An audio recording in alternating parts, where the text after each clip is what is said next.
As you get more and more advanced with LinkedIn advertising, one of the areas you're going to focus on the most is this section called columns.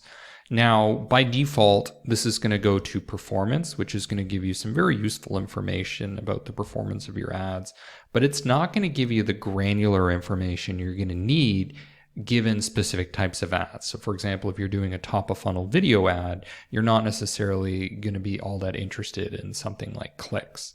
So what I want to do is show you that there are these different options readily available in the columns section, and they are performance, delivery, engagement, conversion and leads, sponsored messaging, video, budget and bid, talent leads, job applicants.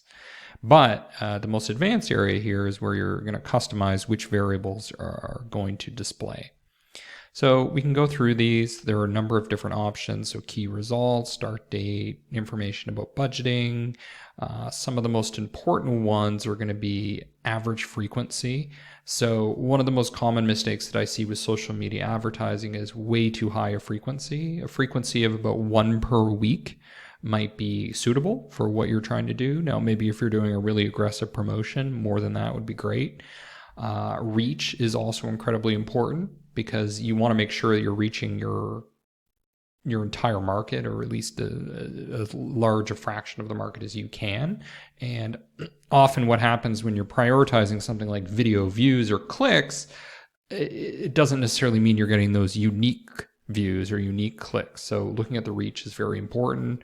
Clicks, of course, are going to be important as well if you're trying to drive people to your website.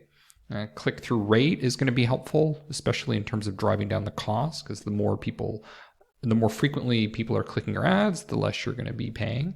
Some of these other metrics like comments and shares are going to be important when your goal is viral marketing or community building, something like that. Clicks to landing page is going to be important because a click doesn't really mean much unless they actually load the landing page that you're trying to get people to. So that's important.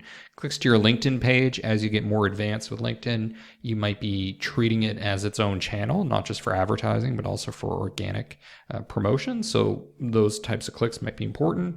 Total engagement, we have all the viral metrics, things like viral clicks, viral shares, so some free promotion from your paid ads. Conversions are important if you're trying to get people to convert on your website rather than through the LinkedIn form. So we're going to be looking at conversion rate. Leads, very important, especially when you're first starting out with LinkedIn ads. Cost per lead is important perhaps as a leading indicator, but as a lagging indicator, you're going to be more interested in the cost per sales qualified opportunity or the cost per sales qualified lead. We have various metrics here available if you're doing events, so something like a webinar.